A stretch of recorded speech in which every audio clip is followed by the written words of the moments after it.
CR101radio.com, podcasts, and more. 1. Old Line Americans. Our experiences as a child often colour our thinking as adults. I lived as a child in California. My immigrant parents, refugees from Armenia and the Turkish massacres, moved to California from New York a few weeks after my birth in 1916. We lived on a farm near Kingsburg, a Swedish town. Even when I was in high school, Kingsburg's mayor, a Swede, spoke a heavily accented English.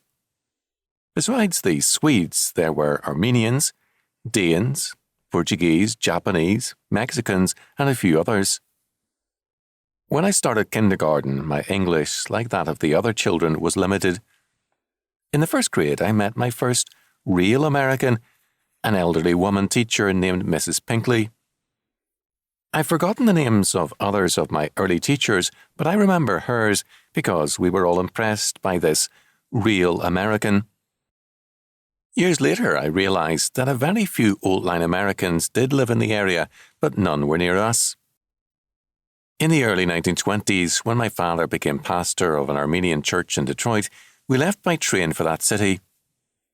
As a youngster, it was for me a great adventure as well as a major dislocation. On board the train, I was immediately interested in the man who seemed to me to be the most important man running the train and the strongest, the Pullman porter. He was also the first black man I had ever seen. I followed him around to his tolerant amusement, and I began to ask questions. As a boy in Kingsburg, I knew that there all of us identified people in terms of their country of origin.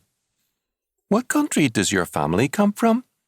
Accordingly, I asked him the same question, and what language did they speak? The answers were surprising.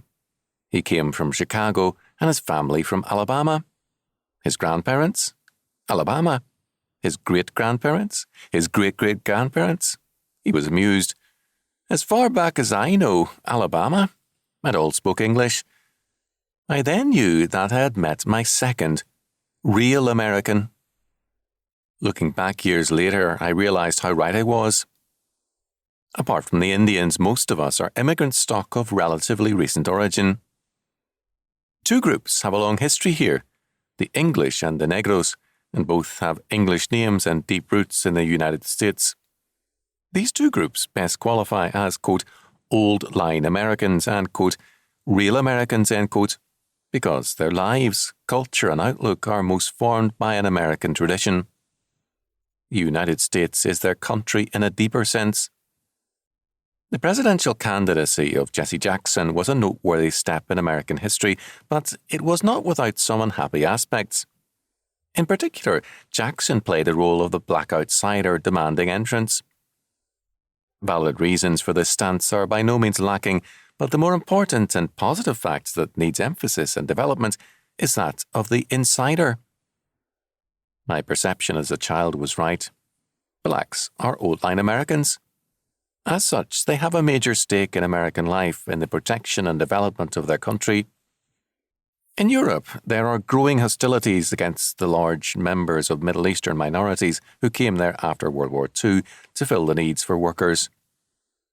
In Africa, there are racial and intertribal hostilities of major character. In Asia, we find that India, Pakistan, and other countries have ancient and explosive racial conflicts.